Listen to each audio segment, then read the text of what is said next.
Osanide chitiwa cho netendo ly'omubuli gwanga likusinza osanide Mukama. Katonda omwesigwa osaanidde ekitiibwa ky'amawanga, osaanidde kabaka bakabaka, tukwebaza olw'omukisa guno nate gw'otuwadde okusobola okuwulira ekigambo kyo. Tukwebaza olw'ekirabo eky'obulamu eky'omwuka gw'otuwadde Mukama okusobola okussa nate olunaku olwaleero nga tuli balamu. Kyetuva tukusaba Mukama okwate ku mitima gyaffe nga tugenda okuwulira ekigambo kyo. Maamira ku mitima gyaffe, maamira ku magezi gaffe, tusobole okutegeera ekyo ky'oyagala tukole.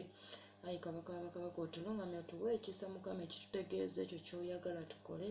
Mu linnya lya Mukama waffe Yesu Kristo omwana wa Katonda omulamu mwe tusabidde, amiina. Mbalamusiza baganda bange, twebaza Katonda atuwadde omukisa guno nate okubeera nga tuli balamu, nga tukyalina omukka gwe tussa. Leero ndese ekyawandiikibwa kiri mu Yokaana essula ya 4. Tugenda kutandikira ku lunyiriri lwa 2 paka ku lwa 24, nga Mukama atulagira okumusinza mu mazima ne mu mwoyo. Waliwo ekiseera ekigenda otuuka ng'amakanisa tegakyaliwo. Waliwo ekiseera ekigenda okutuuka ng'omusumba oyo gw'owuliramu takyaliwo, naye ng'olina okuba nga okoola Katonda. So ekyawandiikibwa kino kitulagira okusobola okuba nga tweyigiriza okusinza Katonda mu mazima ne mu mwoyo. Ekiseera kigenda tuuka nga amakanisa tegaliiwo, nga tokyayinza na kugenda ku lusozi, naye ng'ate oyagala okwogerako ne Katonda. So ebiro bino tulina okuba nga tweyigiriza ffe bennyini okunoonya Katonda, tweyigiriza ffe bennyini okwogera ne Katonda. Abamu bwe tugenda mu makanisa ne tusanga nga bannabbi tebaliiyo ne tuva mu kanisa.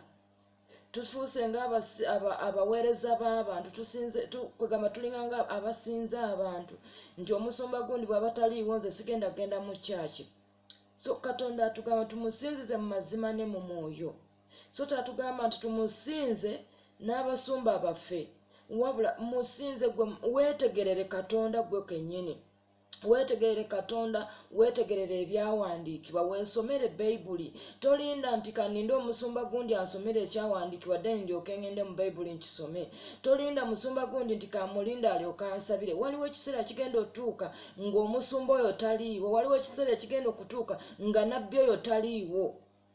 So tulina okuba nga tweyigiriza okunoonya Katonda, tulina okuba nga tweyigiriza okwogera ne Katonda. Okitegeera mikwano gyange, Bayibuli eyogera mu kitabo kya Jeremiya 13:3. Katonda yagamba Jeremiya nti mpita nange naakuyitaba nenkwolesa ebikulu n'ebizibu by'otamanyi. So teyagamba nti mpita n'omusumba. Katonda atugamba ffe bennyini, gwe ng'omuntu kinnoomu, yita Katonda we yajja kuwulira. Tolowooza nti Katonda awulira essaala yo kubanga ogenzeyo omusumba, kubanga ogenzeyo pasita, kubanga ogenzeyo ennabbi. Katonda asobola okuwulira essaala yo naawe kennyini muntu kinnoomu ng'oyimiridde mu maaso ga Katonda ng'ogenze n'omutima gw'omutebenkevu, kubanga ekiseera kijja kutuuka nga nabbi oyo gy'ogenda akusabire taliiwo, ng'ekanisa gy'owawuliriramu emirembe ng'ekanisa teriiwo. Tugenda kusoma ekyawandiikibwa kino ojja kutegeera kiki enjogerako. Sikugamba nti lekera okugendayo omusumba waakusabire, sikugamba nti lekera okugenda mu kkanisa, wabula nkugamba weesomese gwe kennyini eBayibuli. Weeyigirize engeri gy'oyinza okwogeramu ne Katonda. Tandika okwesomesa okusaba. Tandika okwesomesa okusaba ng'omusumba awo ne bw'aba takusabidde, gwe kennyini osobola okugenda mu maaso ga Katonda n'osaba. Katonda oyo ajja kuwulira. Kubanga Katonda tatawulira ssaala zaffe zokka kubanga basumba batusabidde. Asobola okuwulira naawe kennyini essaala yo gy'ogenze nayo mu maaso go. Kubanga yagamba nti mpita nange naakuyitaba. Yagamba nti oba tonnampita nga nze nayitabye dda, oba okyayogera nga nze nawulidde dda. So tulina okuba nga twesomesa, tulina okuba nga tweyigiriza okusinza Katonda mu mazima ne mu mwoyo. Kubanga ekiseera kijja kutuuka ng'enjiri zikyusa engeri gye zizibuulirwa, ng'amakanisa tegakyali ku musingi gwa Katonda. So tulina okubanga tweyigiriza okusinza Katonda ffe bennyini mu mazima ne mu mwoyo. Tulina okubanga tweyigiriza okusoma ekigambo kya Katonda. Ekiseera kijja kutuuka nga Bayibuli gye bakusomera ng'ekyawandiikibwa kye bakusomera si kyekiri mu Bayibuli yo. So tulina okubanga twesomesa Bayibuli. Tulina okubanga tweyigiriza butya tunoonyaamu Katonda. Bayibuli egambye mu kitabo kya Yokaana essula ya 4:2 nga Yesu ayogera n'omukyalo ono Omusamaliya. Omukyalo ono Omusamaliya mu lunyiriri olwabiri yagamba nti bajjajjaffe baasinzizanga ku lusozi luno. Nammwe mugamba nti Yerusaalemi kyekifo ekigwana okusinzizangamu. Okitegeera? Omukazi yamugamba nti bajjajja ba Ibulayimu baasinzizanga Katonda ku lusozi. Naye kati Yesu azagamba kati abantu bazze bagamba nti Yerusaalemi oba sinagogo oba kyaki kyekifo ekigwana okusinzizaamu Katonda. Wulira Yesu bwe yamugamba. Yesu n'amugamba mu lunyiriri olwabiri mu lumu nti Yesu n'amugamba nti omukyala nzikiriza ekiseera kijja kye batalisinzizangamu kitaffe ku lusozi luno newankubadde mu Yerusaalemi. Obolabo obunnabbi Yesu bwe yawa nti ekiseera kigenda kutuuka ng'abantu tebakyasinziza Katonda ku lusozi, nga tebakyasinziza Katonda mu Yerusaalemi oba mu makanisa. Olwabiri mu 2 n'agamba nti mmwe kye musinza temukimanyi. Temukimanyi, ffe tusinza kye tumanyi, kubanga obulokozi bwava mu Buyudaaya. Okitegeera? Olwabiri mu 3 ne lugamba nti naye ekiseera kijja era kituuse abasinza amazima lwe balisinzizanga Kitaffe mu mwoyo ne mu mazima, kubanga Kitaffe anoonya abalinga abo okubeera ab'okumusinzanga. Oba okitegeera nti ekiseera kigenda kutuuka abasinza Katonda mu mazima lwe balimusinziza, abasinza mu mazima lwe balisinziza Katonda mu mazima ne mu mwoyo, kubanga abo Katonda bayagala. Kubanga agambye nti ekiseera kigenda kutuuka nga Yerusaalemi teriiwo, kwegamba nga amakanisa tegaliiwo, naye nga tulina okusinza Katonda mu mazima ne mu mwoyo. So tulina okubanga tweyigiriza okusinza Katonda mu mazima ne mu mwoyo, nga musumba wo ne bw'aba taliiwo osobola okuyimirira mu maaso ga Katonda n'osaba Katonda ng'osobola okusinza Katonda nga togenda mu kanisa lwa musumba wo. Okitegeera? Naye ng'osobola okusinza Katonda mu mazima n'omugamba nze kasita nsinza Katonda mu mazima oba omusumba ansabidde oba tansabidde, kasita mbeera nga neetegerera Katonda nga nsinza Katonda mu mazima ne mu mwoyo. Okitegeera? Olwabiri mu 4 lugambye nti Katonda gwe mwoyo, n'abo abamusinza kibagwanira okumusinzanga mu mwoyo ne mu mazima. Katonda mwoyo abeera buli wamu. Osobola okubeera mu maka go n'omusinza, osobola okubeera ku mulimu gwo n'omusinza. Katonda mwoyo gumaamidde wonna, teguli mu makanisa mokka. Katonda mwoyo ali ku ggwe naawe, tali ku basumba bokka, naawe kennyini akuliko. Osobola omukoowola n'omuwulira nga waali. Nabagambye sibagamba nti mulekeraawo okugenda mu makanisa, sibagamba nti mulekeraawo okugenda eri abasumba babasabire, wabula olina okweyigiriza naawe okuyimirira mu maaso ga Katonda kinnoomu osabe. Tulina okubanga tweyigiriza okusaba, tweyigiriza okwogera ne Katonda, kubanga Yesu awadde obunabbi nti ekiseera kigenda kutuuka. Okitegeera? Ekiseera kigenda kutuuka nga Yerusaalemi teziriiwo, nga n'abantu tebakyasinziza Katonda ku lusozi, naye ng'osobola okubeera mu mazima ne mu mwoyo, n'osinza Katonda mu mwoyo ne mu mazima. Oba okitegeera? So tulina okuba nga twesomesa ng'ebiro bikyali.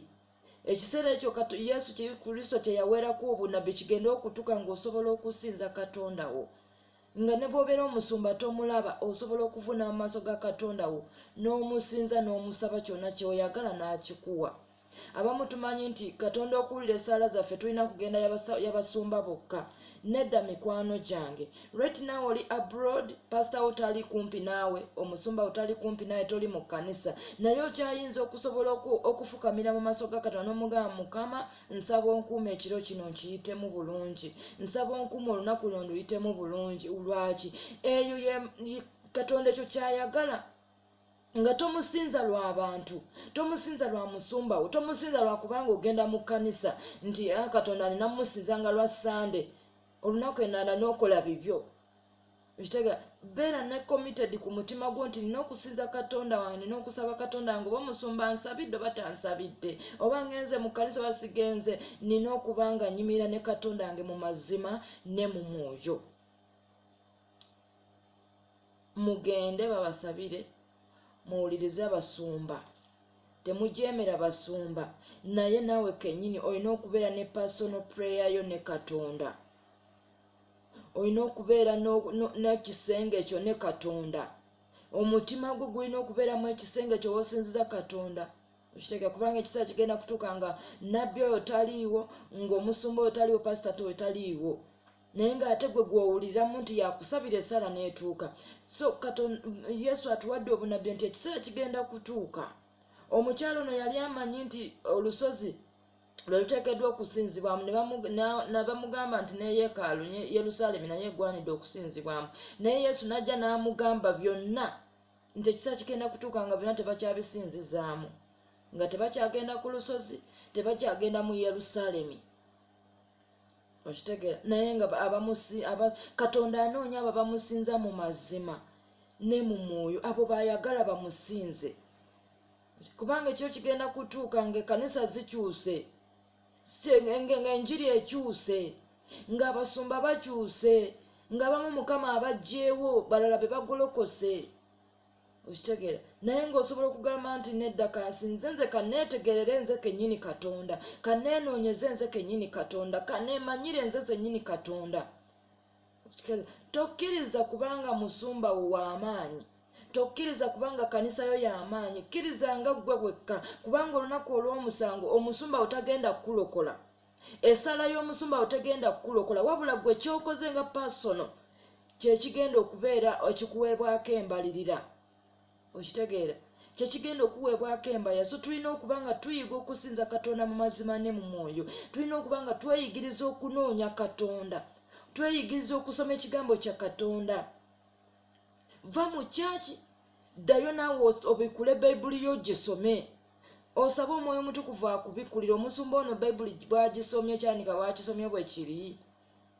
Tulina Omwoyo Omutukuvu asobola okutumanyisa. Bayibuli egamba nti Omwoyo Omutukuvu oyo yanaatumanyisanga amazima gonna n'ebigenda okujja.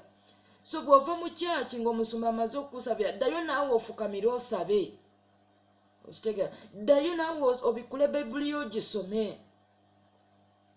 Naye abamu oluva mu kyaki Bayibuli ne mubikkako, oluva mu kyaki bamaze okubasabira emitima gyammwe ne giwummula nga tegikyanoonya mu Katonda, ate olufuna ebizibu ate n'oddayo n'omunoonyeza mu basumba. So nga waliwo ekiseera kigenda okutuuka nga n'omusumba bw'akusabira essala tenywera, kutuuka ng'onaawe kennyini weetute mu maaso ga Katonda. Yagamba nti mujje gye ndi, mujje tuteese ffembi. Naawe kennyini olina okuyimira mu maaso ga Katonda wo n'oteesa naye n'omusaba ekyo kyonna ky'oyagala.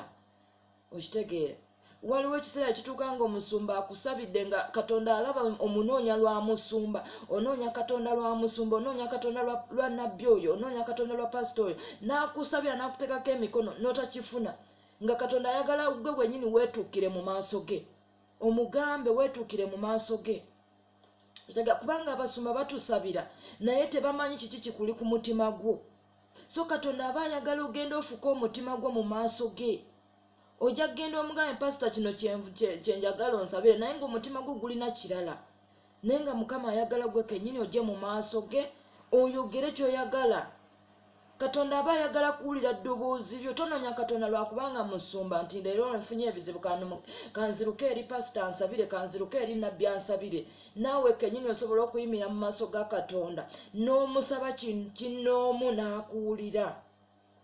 Katonda mulekerawo munoonyeza mu basumba mwokka, mulekerawo okumunoonyeza mu basumba mwokka, mu bapasita, mu bannabbi bokka. Naawe kennyini Bayibuli etugambye Katonda mwoyo ali wonna. Osobola okubeera mu kisenge kyo n'omukoowola n'akuwulira. Osobola okubeera ku mulimu gwo ng'embeera ekyusa, tokyayinza nga tolina nadde na ssimu gy'okubira pasita wo nti pasita embeera ku mulimu entabukiddeko, jangu nkubire nsabira. Naye ng'ate osobola okuyimira mu maaso ga Katonda n'omugamba Mukama omulimu gutabuse, ntaasa wano. Okitegeera? So kyembagamba sibagamba kujeemera bapasita, sibagamba kugaana kugenda wabapasita kubasabira, wabula mbagamba nti mweyigiriza okunoonya Katonda mmwe bennyini. Mweyigiriza okunoonya Katonda, mulekerawo okunoonya Katonda ku lw'ebizibu nti kanoonye Katonda eri nabbi, kanoonye Katonda eri pasita. Gwe kennyini naawe osobola okuyimirira mu maaso kubanga nabbi talina buyinza bugenda kuyimirira mu maaso ga Katonda akuwolereza ebibi byo. Ye kennyini agenda kukusabira ofune ky'oyagala, naye olunaku olw'omusango nabbi tagenda kubeerawo. Nabbi tagenda kubeerawo akugamba munnange Katonda Yesu sonyiwa omuntu ono yajja ne musabira. Katonda agenda kubalirako ekikyo ne nabbi alina ekikye. Okitegeera? So tunoonye Katonda mu mazima n'emmwe, tetumunoonya lw'abasumba nti omwoyo gwa Katonda gwogerera eno kanzirukire eno. Naawe kennyini okyayinza okwogera ne Katonda. Okitegeera? Yatugamba tumuyite, ajja tuyitaba, mukoowoole. Okitegeera? So waliwo akaseera bw'otunuulira gundi Sawulo yayonoona mu maaso ga Katonda n'alowooza nti Samwiri agenda kubanga amuyimirirawo ebbanga lyonna. Okitegeera? Sawulo bwe yayonoona mu maaso ga Katonda, omwoyo gwa Katonda ne guva ku Sawulo. Samwiri n'atuuka okufa. Sawulo n'anoonya omwoyo gwa Katonda we gulina wonna waateekeddwa okwogerako ne Katonda n'amubula. N'azuukusa omuzimu gwa Samwiri asobole okuwulira Katonda ky'ayogera. N'amugamba Katonda yakuvaako dda. So tulina okuba nga tunoonya Katonda ffe bennyini, tuleme kunoonya Katonda ku lw'abantu nti omwoyo gwa Katonda gwogerera kwono kanziruke mukole ki. Singa Sawulo yali ayimiridde ne Katonda, omwoyo gwa Katonda tegwandimuvuddeko, newankubadde nga Samwiri yaliwo okumubuulira byonna. Abannabbi babeerawo okutubuulira Katonda by'ayagala tukole. Okitegeera? Naye ffe bwe tutateeka mu nkola kutegeera Katonda by'ayagala, ne bw'oligenda owa nabbi n'akuteekako emikono, Katonda talikuzzaako mukono. Mujjukire Katonda agololera emikono gye mu bantu bano. Kati bw'okola ekibi n'olowooza nti ngenda kuddukira eri nabbi, Katonda wa ddembe obutagolola mukono, nabbi oyo n'agolola omukono gwe ku lulwe yekka. So tulina okutegeera Katonda by'ayagala, tulina okutegeera Katonda ffe nga ffe. Sawulo singa yategeera Katonda, singa yagoberera Katonda, singa yasinza Katonda mu mazima ne mu mwoyo, n'agoberera ebiragiro bya Katonda, teyandituuse ku kaseera ak'okunoonya Katonda ng'amubuze. Okitegeera? N'atuuka neye Samwiri awulire Katonda by'ayogera, naye nga tewaali Katonda takyayogera. So waliwo ekiseera ekigenda okutuuka nga bannabbi tebakyayolesebwa, nga tebakyafuna bunnabbi, ng'akamwa kaabwe tekakyabikkuka. Muganda wange oliwonerawa? So ke kaseera tunoonye Katonda mu mazima ne mmwe, tumwetegeerere ffe bennyini. Weetegeerere Katonda, weemanyire Katonda.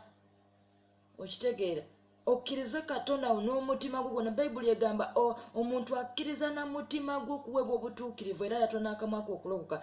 Tokkiriza ku lwa musumba kubanga alina amaanyi nti nzikiriza, kubanga Bayibuli tekugamba nti ojja kukkirizanga n'omusumba wo okuweebwa obutuukirivu era ojja kwatulanga ne musumba wo okulokoka. Bayibuli ekugamba oyatula n'akamwa ko, okkiriza na mutima gwo gwe wekka, kubanga olunaku lw'omusango ogenda kuyimirira mu maaso ga Katonda gwe wekka. Omusumba tagenda kubeerawo. Waliwo n'ebiro ebituuka nga ne nabbi wo takyaliwo okulokola. Ssaawa zino oli eno Bulaaya, embeera eyinza okugwa nga tolina yadde connection ku musumba. Ekiseera kyatuuka nga amakanisa tegaliiwo. Kyenjogerako amu kimukiraba nga amakanisa gaggaddwa, buli ssinzizo liggaddwa, nga n'omuntu takyayinza kugenda ku lusozi. Naye ng'olina gwe kennyini okwevuunamira mu maaso go nga nabbi otokyamuwulira, vidiyo tokyaziraba nti amakanisa gaggaddwa, naye nga gwe kennyini olina okwenoonyeza Katonda. So tuyige okwenoonya Katonda ffe bennyini, tuleme kunoonya Katonda lw'abasumba nti kangende noonyeze Katonda eri. Gwe kennyini ne Katonda, Bayibuli ekugambye Katonda mwoyo, guli buli wamu. Yesu mwoyo, omwoyo omutukuvu mwoyo, osobola omukoowola n'akuyitaba. So tusinze Katonda mu mazima ne mu mwoyo. Mukama abampeera omukisa era abakwateko musobole okutegeera kye njogera. mu linnya erya Mukama waffe Yesu Kristo. I bless you in the name of Jesus Christ, and I love you in Jesus' name. Be blessed in the name of Jesus Christ.